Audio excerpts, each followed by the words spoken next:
What an absolutely glorious place to enjoy my first cup of coffee this morning.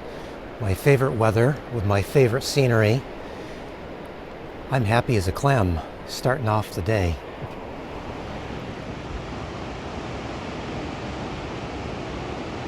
So welcome if you're new here. My name is Scott, and today we are up on the Northern California coast at Houda Point. No, that's not right. That is right, Houda Point. I had to ask a local here the correct pronunciation, but I believe it is Houda Point. In fact, she said on the back of their Land Trust t-shirts, they have it written, Houda you love. I think if she didn't tell me that, I would have given the wrong pronunciation. Anyway, we're up here on the Northern California coast. We're about an hour and a half south of the border of Oregon. So way up here. I was heading to another spot this morning and just thought, you know what? I'd never been here to, now I got to start all over again. Houda Point. So I just turned the other direction, came over here, and I'm glad that I did.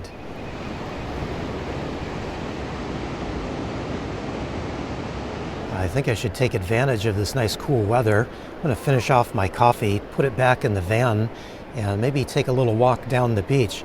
It looks like it's a short hike down, although maybe a bit steep. We'll see if I make it all the way down and back up. First, I'm just going to take a few minutes and enjoy the scenery and the little bit left of coffee I have here.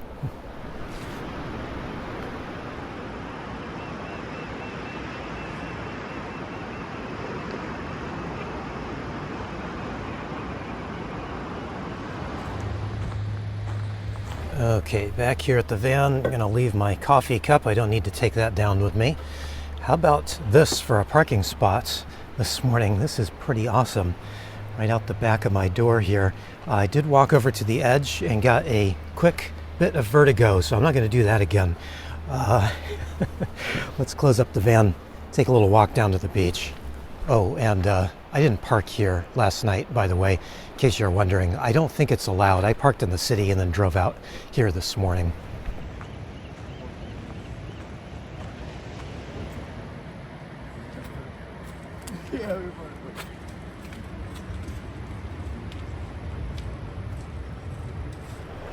Yes, there's that sign I like to see everywhere. Yes, I do not like drones. It is my opinion, and I stand by it. So this trail is not very long, but it is a little steep and feels a bit treacherous in spots. I kind of wished I didn't set my vertigo off this morning because it's screaming at me right now. Great views up here. I think I'm about halfway down, and I'm remembering now that I didn't eat any breakfast this morning. So I'm not going to go all the way down because I don't think I'll have the energy to come back up. But anyway, it's pretty, and we get another view down there. In the opposite direction here is where I was headed this morning. Back there is Moonstone. I've been there several times before. And that's where I was intending to go this morning, and I'm very glad that I just changed my mind and headed out here instead.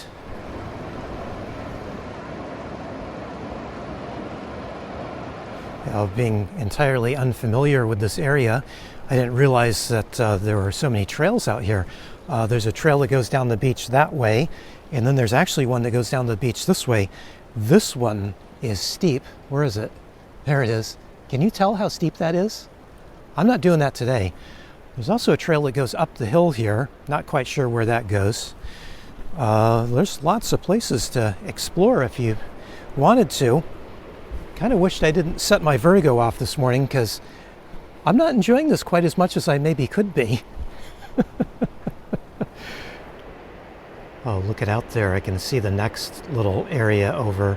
That's Luffenholtz, I believe the name is. I've been there quite a while ago. I've been there.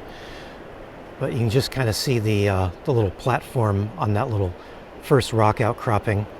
Maybe you can make that out. And then beyond that, since the fog is starting to blow off, we've got Trinidad there off in the distance. I would love to just hang out here for quite a while and stare out at the views. This is just incredible, but I'm getting hungry, so I better head back to the van, make a little food. I didn't think, am I going to hang around here? Or am I going to go back to Moonstone? Not sure.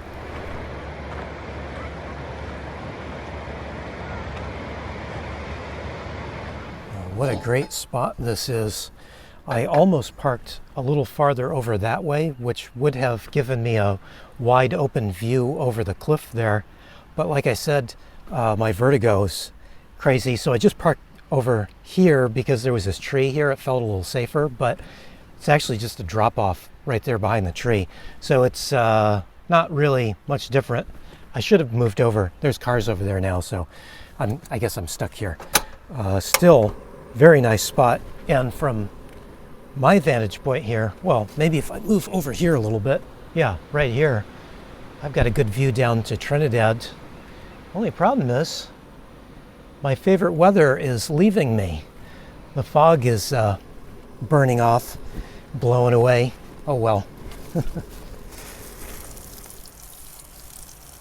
Little trick I've been doing here lately. So I've been adding a little bit of butter to my pan before I put my bread in to toast it. Of course, I have to toast my bread this way. I don't have an oven or a toaster. It's totally fine. This works good as long as I keep the heat turned down, don't blast it, and just toast the bread slowly. But the butter really helps.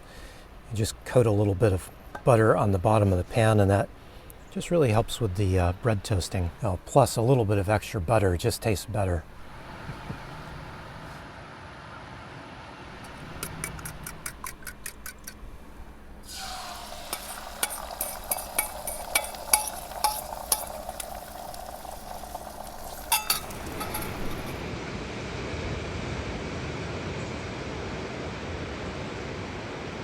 Lately, I've not been enjoying my eggs in the morning because I've been out of my favorite hot sauce. This is some Yellowbird jalapeno hot sauce. Not very hot, but it's very, very tasty. Although this batch, this bottle, is a little hotter than the last bottle I got. That's one of those things about, getting stuff that's kind of more natural and organic, is that varies in the heat level. So this one's a little hotter. I'm actually enjoying it. Let me add a little bit more. I haven't had this in so long. I've been out of it for weeks, I think. Anyway, this will be better. Have some Parmesan for my eggs. I did 3 eggs this morning. And then I had to open up a new pack of butter because I was out of butter, and got to have extra butter on my sourdough toast. What an absolutely terrific spot this is. The reason I haven't been out here before is the road here is pretty narrow, pretty windy. Sometimes it gets damaged and it's down to 1 lane. In fact, I think it's just 1 lane up ahead a little bit going towards Luffenholz, if I remember correctly. Although maybe they've got it fixed now. They try to fix it as quickly as they can, but it seems like as soon as they fix parts of it, other parts of it just deteriorate away, which is, one of those things that happens when you're right along a cliff here. So that's why I haven't been out here all that much before. I went to Luffenholz that one time way back when, and then didn't want to deal with this road again, so I just put this spot, trying to remember the pronunciation of it again. Why is it so difficult? Who do you love? Okay, Houda. Been putting off coming back here to Houda ever since, just to stay away from the road. I have an idea, although I'm not sure if it's a good idea or not. Let's try it.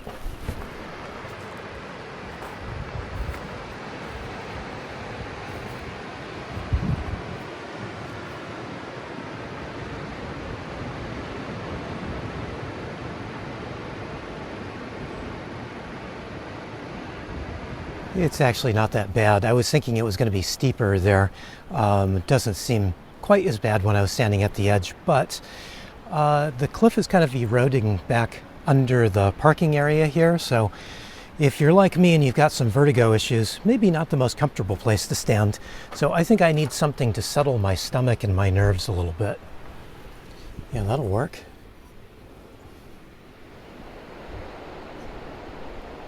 I always think it's enterprising when people set up those little lean-tos of just driftwood.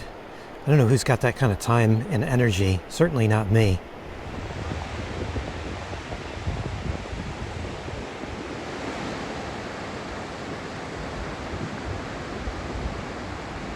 So I have a bit of an update I would like to talk about, but it's also going to be partly a rant, and I'm not sure if it's going to be half an update and half a rant, but we'll see. It's about my 12-volt fridge. So this is it. This is my 12-volt fridge freezer combination, and I've had it for about 3.5 years now. If you're not familiar with this type of fridge, the 12-volt means that it is designed to run directly off of battery power, which is important to me because I live off of battery power, solar power actually. I don't have any engine charging off of my van's engine. I run just off of solar power, and because of that, I've opted to not have an inverter on my electrical system. So I can't plug in regular AC powered devices.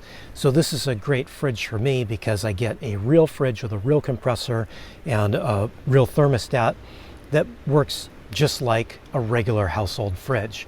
But before I talk any more about this, I need to just disclose how I got this fridge in the first place. So 3.5 years ago, I needed a new refrigerator, but I didn't have a whole lot of cash.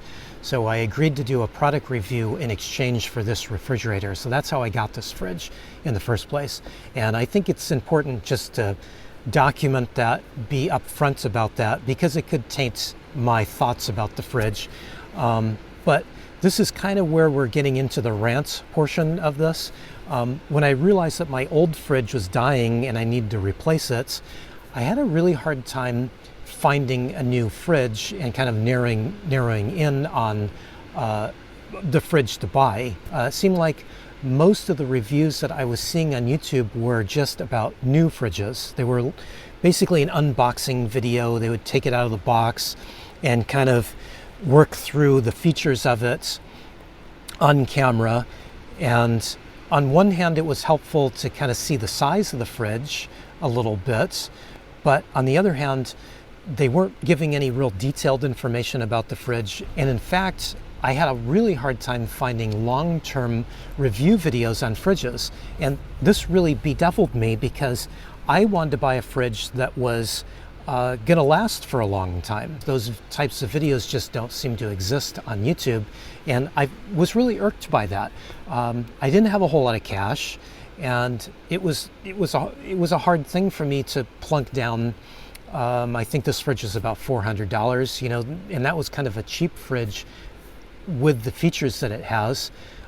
So that was part of the reason why I went ahead and said yes to do the review video on this initially, because didn't have a whole lot of cash to spare to start with, and I wanted to make sure that I had a fridge that was going to last a number of years if I was going to be spending that money out of my pocket. Now obviously this has worked out very well for me, because not only have I had a great working fridge for over 3 years, but I didn't have to spend any money to get it.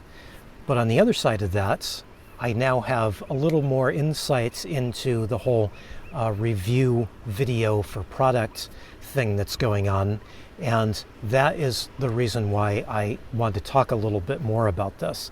The fact is, nobody in that whole process has a benefit to doing long-term review videos. Companies want to sell new products. They've got new products that they're coming out with, sometimes multiple times a year. So there's no real benefit for them to require reviewers to do a long-term review on their products. And then for reviewers, there's no real benefit for them to do long-term review videos, because they want the shiny new product that's coming out in 6 months or a year. And so they don't want to say anything bad about a product. If they do find some faults in it, they want that new product, and they're going to get it, obviously, if they don't say anything bad and, you know, do any knocks against the companies that are offering them the products. That's why these long-term review videos don't really exist on YouTube. Now, I know that there are some channels, YouTube channels, that do long-term review videos. Jasonoid is one. If you don't know that channel, it's a very good channel. He kind of works outside of the whole regular system, it seems. He kind of does the reviews his way, and that's why he does do long-term review videos. I'm not doing review videos anymore.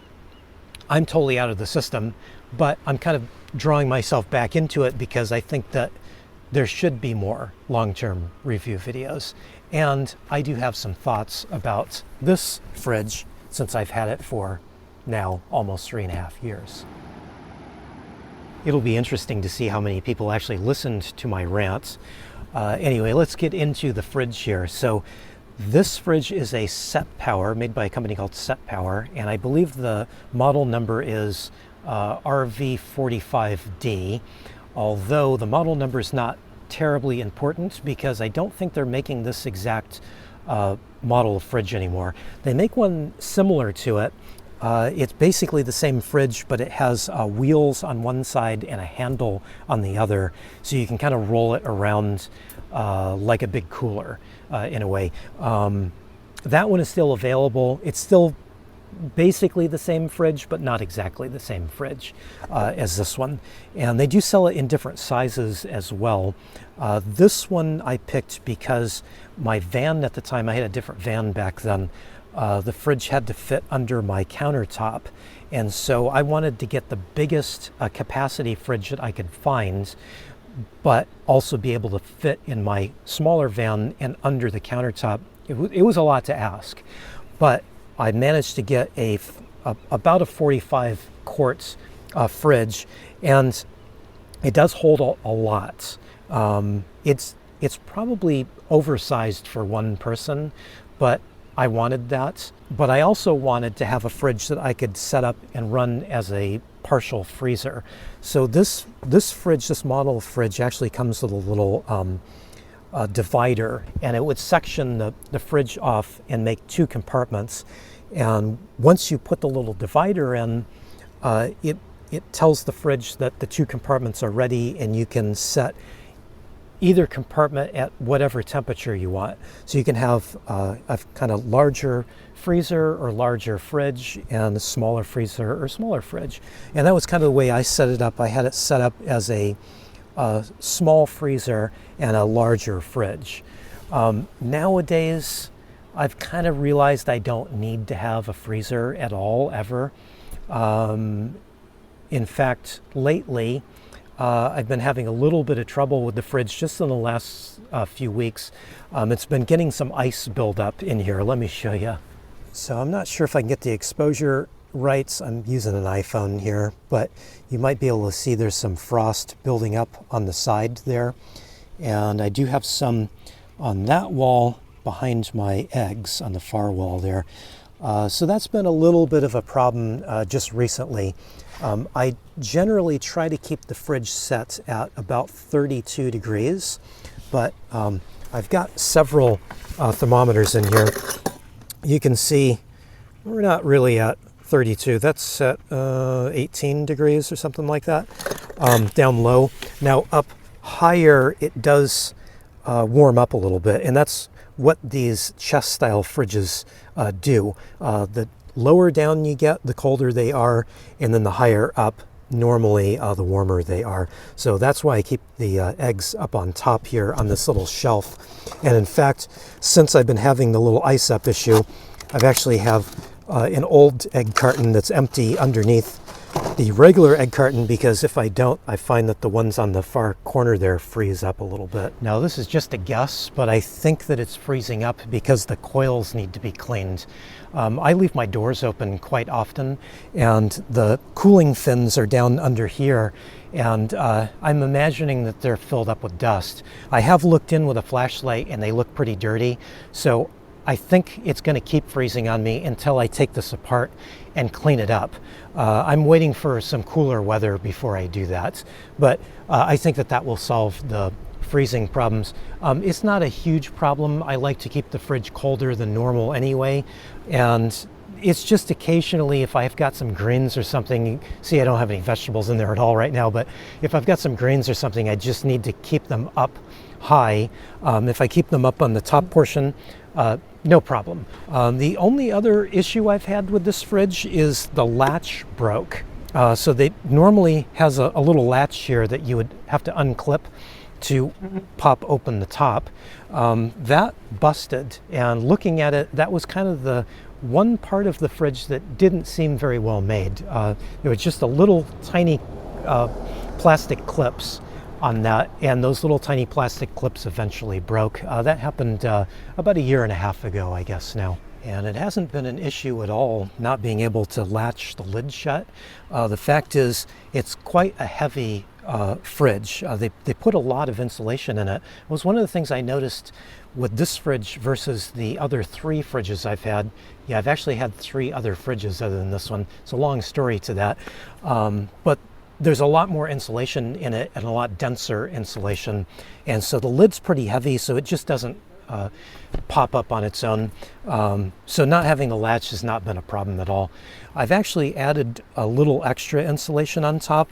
I've got a bit of a yoga mat that's glued to the top of it, and then I put a carpet on top of that. And then when I moved into this van, I realized this would be good extra space that I didn't have in the other van, since in my other van it was tucked under my counter. So I put this piece of stainless steel on top, and this gives me a little bit of extra working space this way. So that's why you see this sitting on top. Now, these fridges have a cool feature where you can move the lid around, and they can open in either direction. So in my old van, I had the lid opening the opposite way, and that's partly why you see some tape residue here. I need to clean that off at some point, not high on my list to do. But since this was on the back side, sitting this way, I did have some insulation that I glued to the back of this just to keep a little bit of the sun off of it. It was this yoga mat that you see on top here, and since it was a lighter color, I found that it would reflect a little bit more sun and keep the fridge a little bit cooler than the black plastic does. Now, I know a lot of people like to wrap their fridges completely in insulation. Sometimes they even sell a cover for them that would wrap them up, but I haven't found it to be all that necessary. A little spot insulation here and there I've found good, but covering it up completely I haven't found to be all that useful. And that's because you need to keep the vents open, so you got to be mindful of that. And it's a little bit like insulating your house really well, but then always leaving your front door open. It's going to help. It's just not going to help all that much unless you can actually close that front door. So that's why I don't have it wrapped with insulation. I did try one of my old fridges. I did try wrapping completely in insulation, and it made no difference to it. That particular fridge used the same amount of power, kept the same amount of cold inside, whether it was wrapped completely or not. And I realized it was just because of the vents there. Those vents have to remain open. Air's got to move through those. In fact, there's a fan that blows air through those vents. So having a little bit of extra insulation all the way around didn't really work so well. But what does work really well is having a fridge that has really good insulation to begin with. And that is something that this fridge excels in. They put a lot of insulation around the tub of the fridge. And so that's why it's not really going to help a whole lot to insulate outside of the tub.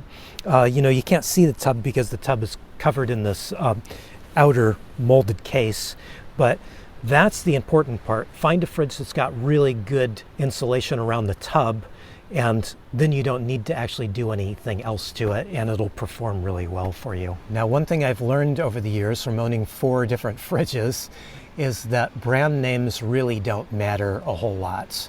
Now, my first fridge, the very first fridge that I bought, was a Dometic, and I wanted a Dometic because there was an influencer at the time, had a big long gray beard, and so he was, very trustworthy, obviously. He insisted that we only buy Dometic fridges, and his reasoning was because they were sold with a Danfoss compressor, and he said that the compressor is the most important part of the fridge. Now, that part I think is true. The thing that I found out, though, in searching for this Dometic fridge to buy for myself was that, one, there was no such thing as a Danfoss compressor. He meant a CCOP compressor, and they're still being used. Some companies still use the CCOP compressors nowadays, but at the time that I was buying my fridge, my first fridge, that first Dometic that I bought, this is 9.5 years ago, right? Dometic had stopped using those CCOP compressors, and they started using their own in-house made compressors. It's a funny thing. So it took me quite a while to find a Dometic fridge to listen to this influencer that had a Danfoss compressor in it. I eventually did find one. It was awfully expensive when I finally did get one, but it did work very well. I never had any trouble with the compressor, so there's a reason to listen to the wise white-haired old man. I am a wise white-haired old man, though, aren't I? Well, maybe not my hair, but my beard anyway. So you could trust me too, just like I trusted the other guy. Yeah, it did me well for 3.5 years. That Dometic was great. Interesting though, that fridge was about half the size of my current fridge, and it used about the same amount of electricity. So that should tell you something there. Newer stuff gets better. And the newer stuff, even though I have a fridge that doesn't have a big fancy Danfoss compressor, it performs really well. Now, I think part of the reason that this fridge performs better than that old fridge is not just the compressor, but I think it's the insulation. The old Dometic was built pretty good, but it didn't have nearly as much insulation in it as compared to my new fridge. And like the lid in that old Dometic fridge that I had almost no insulation in it whatsoever. That was kind of confounding to me because that you want to keep a nice seal of insulation all the way around, and Dometic just kind of skimps out of, well, they did at the time, I don't know about the new ones, but they kind of skimped out at the insulation in the lids. So the lid was really nice and light, but it also was a really heavy heat source for the fridge, and so that was probably why it didn't perform quite as well as it should have. Now, I should point out, if you do want to follow the wise hair old man, the other guy, not me, because he probably does know what he's talking about. He's got a long white beard, so has to know what he's talking about, right? Need to trust a person like that. And if you do want to buy a Danfoss compressor, even though they don't actually exist, the sister company to SetPower is IceCo, and IceCos they're more premium brands side of the company, and so they do use those CCOP compressors. So it would be an option that you could look at. I've been very happy with my SetPower fridge. I wouldn't spend the extra money for an IceCo personally, but I do have a friend that sells fridges. He has a van outfitting company. It's called Van Toys, vantoys.com. And the only fridges he sells are IceCos. So he believes in them, so that's why he sells them, and only IceCos. But I think brand names don't really mean a whole lot. And if you don't have the money for the more expensive fridges, the more big name brand fridges, I think there are lots of other fridges, not just SetPower, but lots of other fridges that are built really well that you're not going to have any trouble with for years down the road. Well, this is probably much too long and boring to cover this topic, but I did this because this is the type of video that I was looking for when I was trying to decide on the SetPower fridge that I ended up with. Now, I got lucky with this fridge. I got lucky that SetPower actually is a decent company. I got a really good fridge. Could have gone the other way around. So I think we need a lot more of these long-term review videos. So even if you're not a product reviewer, I urge you to please make long-term reviews on things that you've bought and share it with everybody, because that's the way I think YouTube is supposed to work. There's no real point in me going back to doing product reviews. I'm not going to do that at all, but I will continue to talk about products that I have bought and am happy with. And one of those is this new coffee mug that I have. And I'm thirsty. So I'm going to make some more coffee so that I can do a little more testing on this mug. So maybe in 3 years we can talk about how well this mug is performing and how much I like it.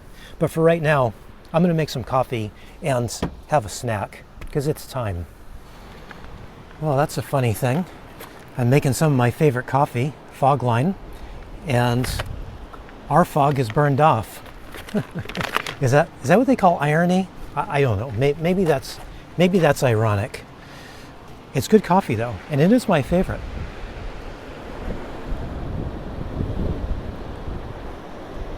Since the fog is gone and the sun is out, you can see a little bit of the green of the water. That is if I have my phone exposure set correctly. I can't tell.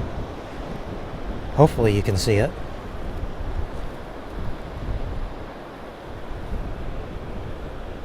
What you might not be able to tell from this spot is I'm standing right at the edge of this cliff. See? The things I do to try to make a good video for you. I've had enough though. I want to get away from the edge.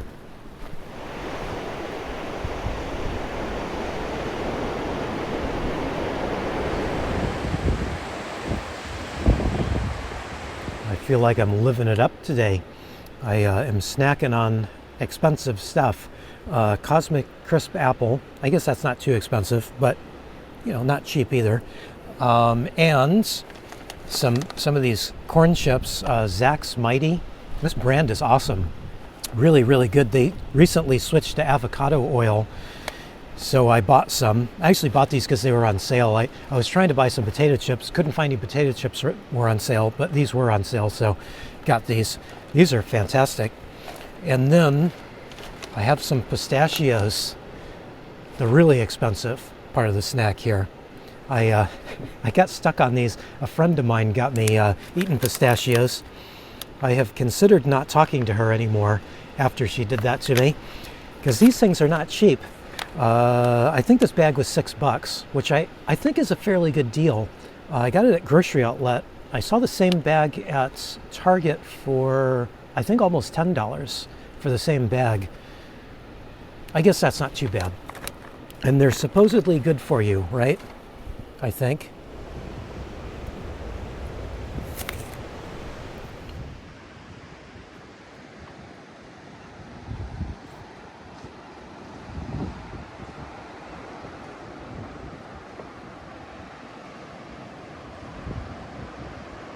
This has been a really good place to be. And I've finally gotten out here to, now I got to do the whole thing again. Who do you love? Houda. Now I've finally gotten out here to Houda. And it's a good thing that lady this morning told me that little saying so that I can remember the proper pronunciation. I'm hoping she was giving me the proper pronunciation. It wasn't just pulling my leg to get me in trouble. But she'll let me know if I'm pronouncing it wrong, won't you? Anyway, I think that's about it for me today. I'm going to head back into the city, so I'm going to say goodbye. Thanks for hanging out with me today, and thanks for watching. I really appreciate it.